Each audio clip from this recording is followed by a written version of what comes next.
Mm. Today we are tackling a very crucial aspect of high-end audio, which is detail level. So there's an unconditional assumption that when we increase resolution and detail level, then we'll see a commensurate increase in the realism, so it will sound much more real. And this is correct to a certain degree. However, the true picture is that if we increase resolution, which is increasing the detail level, then we also have to make sure that the tonality stays right.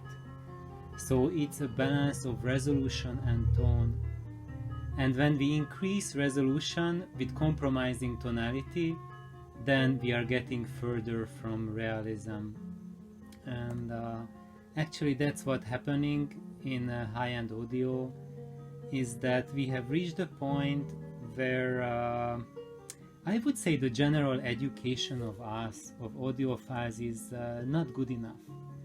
Our ears are not trained by listening to natural instruments, but we are listening to amplified concerts, we are listening to cell phones, and we are listening to our reviews of audio equipment through iPhone recordings. And this has allowed a gradual compromise of the tone quality for the last 20 years.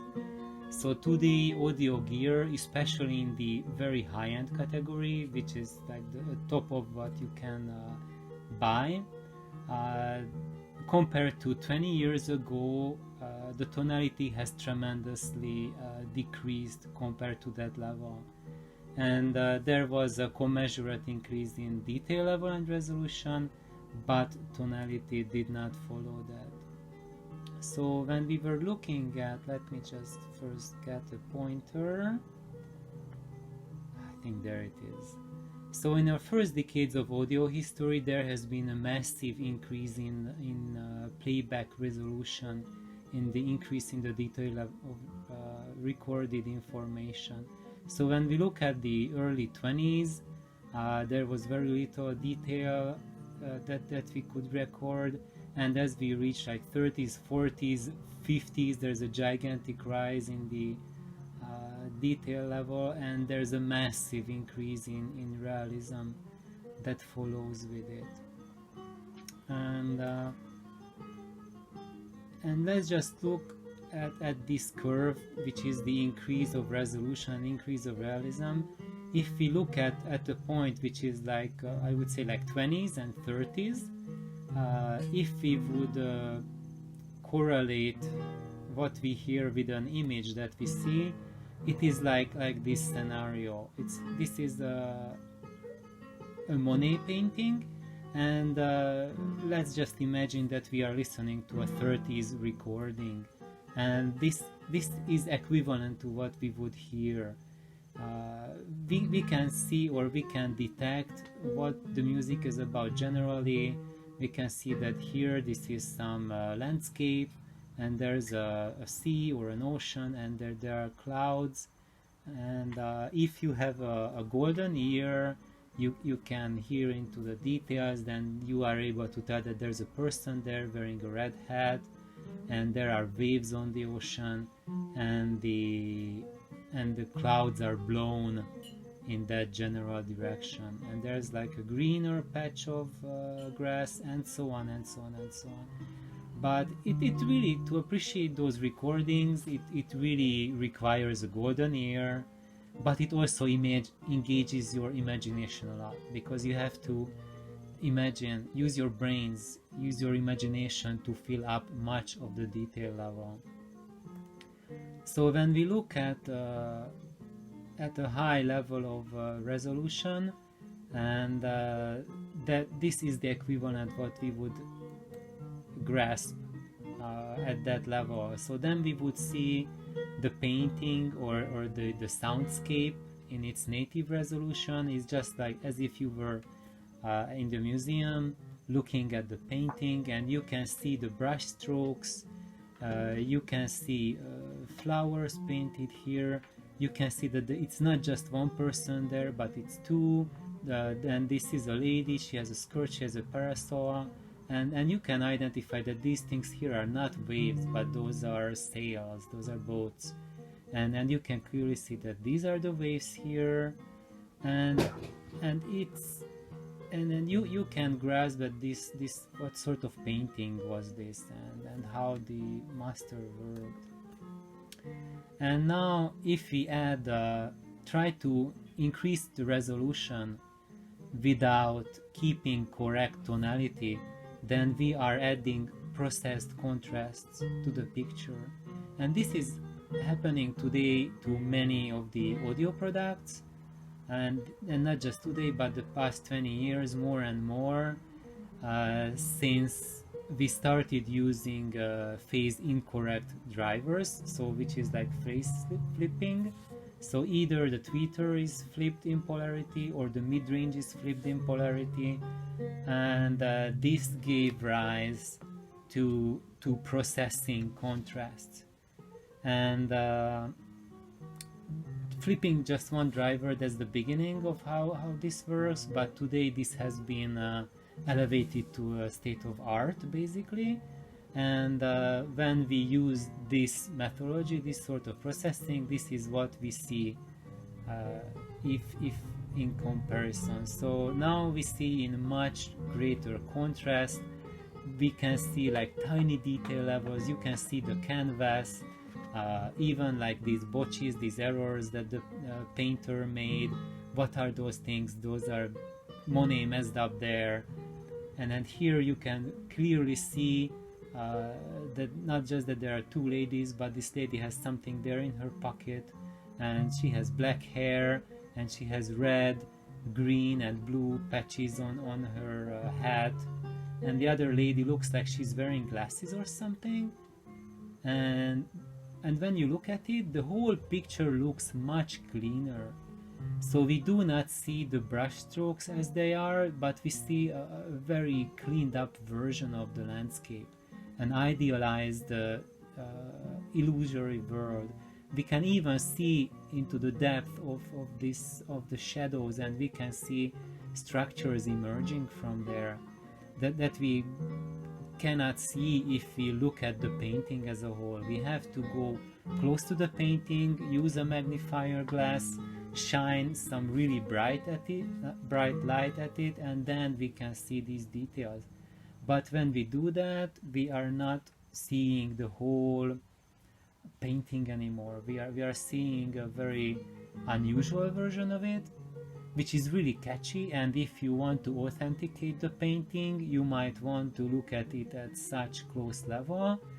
However, what the audio processing does is that it also distorts the contrast in the sound. So you are not looking at a magnified painting, you are looking at a magnified and altered version of the painting. Because now I just copied a piece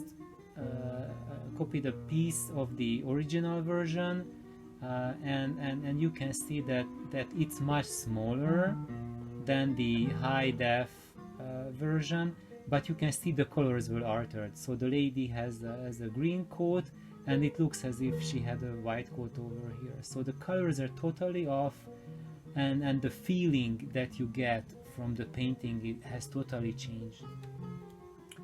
And this happens in the audio world. So when you have a really high resolution system with speakers that manipulate sound, it creates an illusory world. So it will not feel real anymore. It will be very catchy, extremely showy, but unreal. And there was one catch why this technology could work at the first place. It's because of the digital era. So this artificially heightened resolution requires erased noise floor. So it doesn't work when there is noise, background noise present. Because when you remove the noise floor, then the ear cannot calibrate for the tonality. and this allows the manipulation of frequency bands. However, it has a catch. If there is no noise floor, the sound is always interpreted as fake by the brain. So this is one catch for digital sound, is that at one part we are really happy to have a noise-free sound, but the catch is that if it's noise-free completely, then it's not good for the brain, because the ear calibrates based on the noise floor, and if there is no noise floor, then it sounds unreal. And there is something very interesting side effect that came out of these artificially processing equipment, is that when you play normal records, which is like not special high audiophile records that are ultra low noise records, then you will have the background noise artificially boosted to intolerable levels and to intolerable coloration. So the background noise, which if you have a system that is tonally correct, the background noise floor will not be bothersome. However, when certain frequencies, certain bands are manipulated, then the background noise will appear much louder and it will be extremely bothersome. And because of this, the ear will be able to calibrate using this background noise to detect tone aberrations much easier. So that's why people get the impression that normal records have a much inferior sound quality.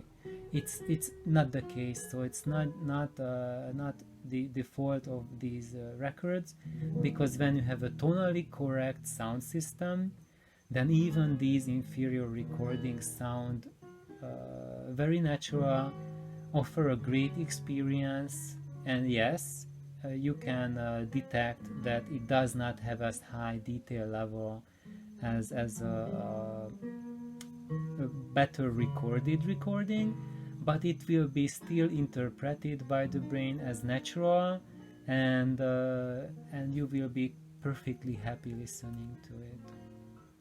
So basically, when we use all the resolution which is in the recording, and then we have maximum realism, it will feel real and natural.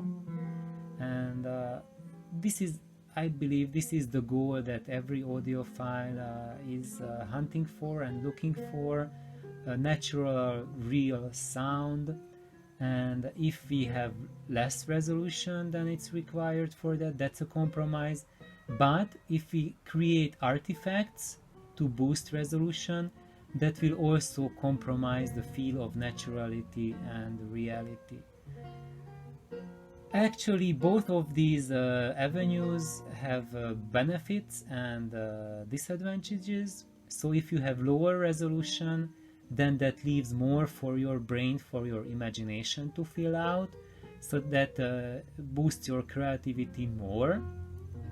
If you have additional artifacts to create an enhanced reality, an artificial world illusion, then that will kind of switch off your brain, switch off your creativity, but it will give you a very fantastic experience that you normally do not experience and cannot find in the real world. And that's why today's high-end audio products which compromise tonality are extremely popular, because they create an illusion that has more details than what you can find when you listen to real instruments, real people. So let's put things to a test, and this is now quiz time. This will be our fun time. So let's see. I offer you a really fun way to test whether tone and resolution is balanced in your audio system or not. And we'll do this with music instruments. And namely, the best test I think there is for tonality is violin, because violin is the most difficult to reproduce instrument, and you can easily catch systems that have problem with tonality by putting on violin records. And if it doesn't sound like a real violin, if you hear more strings, so there's like great dynamics, great attack, you can feel the power of the strings, then it means that you have a lot of resolution. But the flip side is tonality, and usually if you hear tons of details in the attack side, then you do not hear the body of the violin as well. So when you listen to violin, don't just listen to how fast it sounds, how dynamic it is, but whether does it have a body to it, or it just sounds like one of those sacrilegious violins which is like made of some sort of space metal. So our test is listening to 7 Stradivarius violins. So these two guys, Two Set Violin, they have their YouTube channel, and I will not post the test here because it's their video and I don't want to copy it, but I will link it and then you can run your test. So now I'll just explain what this is about and how you can test yourself, and not just your stereo equipment, but most importantly yourself, because in every audio system the key component is you. So it's not enough to invest in your stereo, you have to invest equally into yourself, because if your stereo gear has a ton of investment and you do not put anything into you, it's very empty.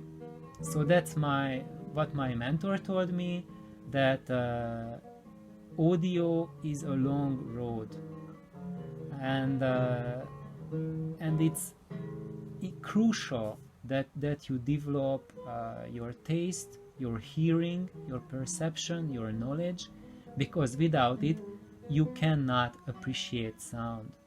So when you reach the highest levels of sound reproduction, if you don't know what it is, then you will never find it.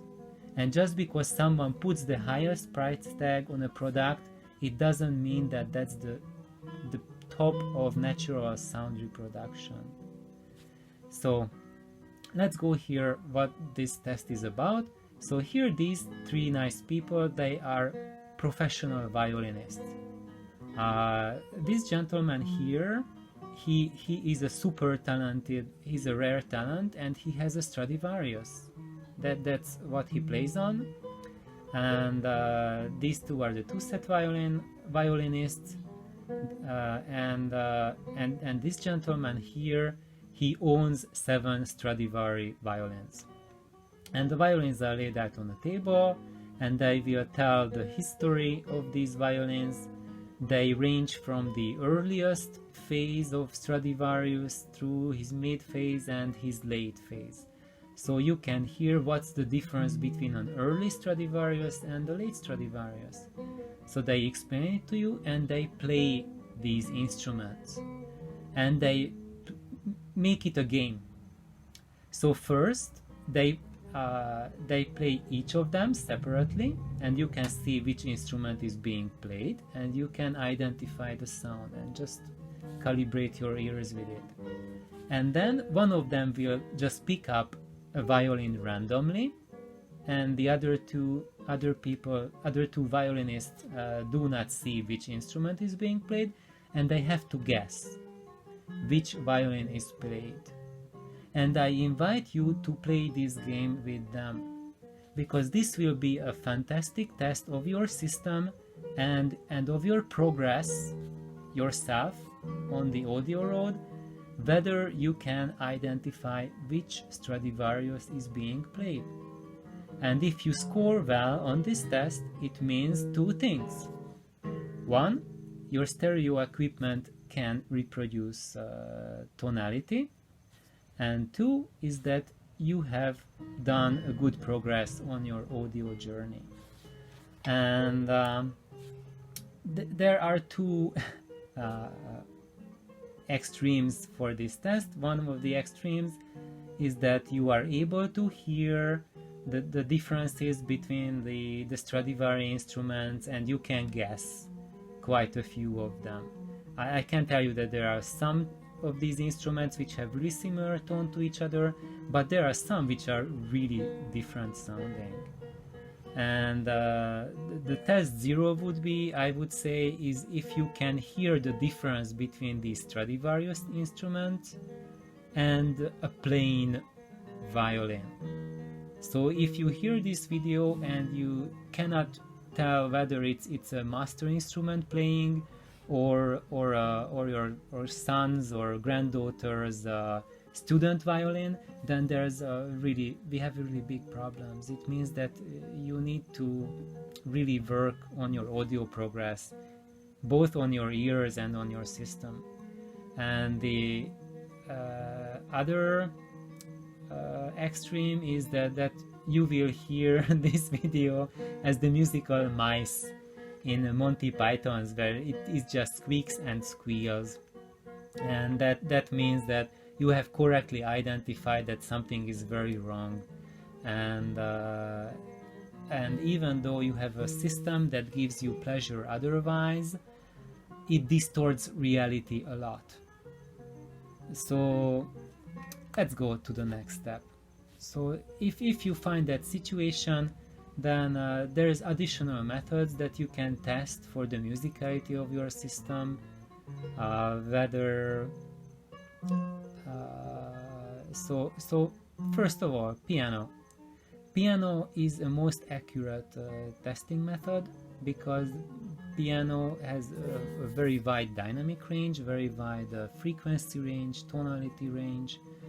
And when you listen to a piano, can you tell whether it's a grand piano, or is it an upright piano, or is it just a keyboard? If you cannot tell if it's a keyboard playing or a piano, then that system is very limited. If you can identify that it's a grand piano, can you tell if it's a Bösendorfer, or can you tell if it's a Steinway? If you can tell Steinway, can you identify which Steinway model is being played? And if your system and your hearing is good enough that you can make such distinctions, that means that you have an audio setup, and you have a mindset that you are ready to enter the world of music and to have a nice record collection and enjoy it. This is an indication that your days of audio frenzy, of looking for the next best thing, the next killer equipment, it's over. You do not need to keep on that road, because you are already in audio heaven. The second test that you can do is human vocals. Does it remotely sound similar to how humans sound like? So put on something that has a singer, male or female, and just have friends around and talk to them. Is there similarity between the sound of the actual humans talking and what you hear from the recording, or can you tell the recording as fake right away? That shows that there is something to be improved in the mid-range of your system. The toughest test ever is violin, and we have covered that already. And then for the brave, I suggest two additional tests. One of them is the test of mono recordings. So when you play a mono recording, is it just a boring flat blob, or does it fill your room? Does it provide you with an experience of music? So if you can identify right away that it's a mono recording playing, there's something seriously wrong with your system. Or I would say this was a great exaggeration what I said. because only I would say the highest quality systems can reproduce that. So when you begin with your audio journey, then there's a big difference between mono and stereo recordings. And when you progress and you have a fine-tuned system, then when you put on a mono recording, you might not even realize that it's mono, because the sound fills the room. And if it doesn't fill the room, then there's some problems to work out. There's an additional test which tests truly whether your system is cheating you with artificial details or not, is to use lower quality recordings. Some that might have some bigger tape noise, like Angel recordings, they usually have higher tape noise, or Seraphim. And Seraphim uses used masters, old master tapes, and that's why they have a really high noise floor, and Seraphim records are virtually unlistenable on most high-end equipment. But when you step one step higher, then those recordings become fabulous, fantastic resources. And that's really critical because, for example, Angel and Seraphim, they carry just an amazing treasure of music. And unfortunately, this is true for audio, and the history of music is that there's the saying that when you have great musicians, then you don't need a great recording to sell the product.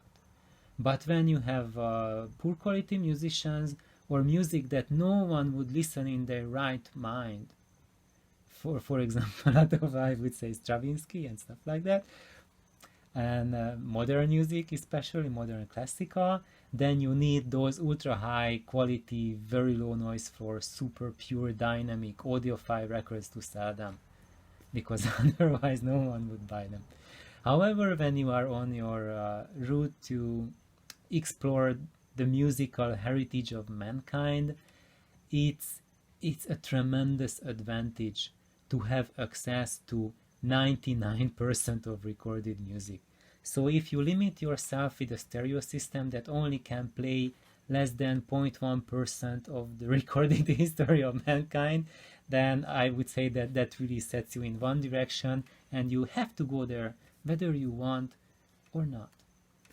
So I found an exceptional test record for all of these criteria, and I think this is the hardest record to test your system with, because it has violin in it, it is mono, and it's an Angel recording. And many people would scoff now, like, wow, I would never ever put that, and I would not waste my stylus with such a recording. And however, there's a catch with that, because this recording actually happens to be Johanna Marzi's Brahms Violin Concerto, and I would say I definitively hold this as the best ever interpretation of this piece, and not just the best ever violin play for this Brahms piece, but in most likelihood I would rate this recording as the most definitive violin recording in the history of music. All of these recordings that I will show you, these are Brahms violin concerts, and this is on a Deutsche Grammophon. It's played by Christian Ferrast with the Berlin Philharmonic. Here we have Heifetz with Rainer, Chicago Symphony on an RCA Red Steel. And here we have one with Henrik Sering on a Philips. And we have an EMI with Leonid Kogan and Kirill Kondarashin. And there's one with Fritz Keisler, and it's an angel recording. Now we have another RCA. This is with Rainer as well, and Heifetz, but a different pressing of this recording. So if you want to compare these two, like how different pressings sound of the same piece, this is a fantastic opportunity. And let's see, there's more. There's David Oistrakh and Hall of Fame Great Artist Series recording. This is State Symphony Orchestra, and actually this one was originally recorded in mono, but it has been reprocessed for stereo or electronically remastered, which is generally a really terrible thing. And interestingly, despite of that remastering, this is one of the best. So if I just look at all of these recordings, this was the only one that gave me goosebumps. It had such life, and the emotionality of it was just phenomenal. How well it reproduced the experience of a live concert. And we are not finished yet, because I have an additional one, and this is Johanna Marzi's recording Angel. So it's this recording that I was talking about, but I think probably this is the original pressing, and this is the reissue. And actually I happen to have 2 copies of the reissue. And so we can also, if anyone wants to listen to these different versions of the Brahms Violin Concerto, I can give it a try, and I can create a video comparing how different recordings sound, and you can also get a feel of how the different houses, the different pressing houses voice their recordings. We can listen to the difference between pressings, and we can listen to the interpretation between all of these artists, like how they play the same piece. And actually, if you look at that, we have all of the great names here. We have Schering, we have Heifetz, we have David Oistrakh, Kreisler, and Leonid Kogan, and Johanna Marzi. She is on a different plane altogether compared to all of these celebrities. So this is just an indication for you guys that for example, that EMI Leonid Kogan is considered an audiophile recording, and people would put that on their $500,000 system, but they would never ever put these Angel records on such a system, and it's a tragic loss, because Johanna's interpretation is divine. There's no other word for that. It feels that all of the other violinists, they do a terrific job, they are masters of the instrument, but Johanna, she is channeling down.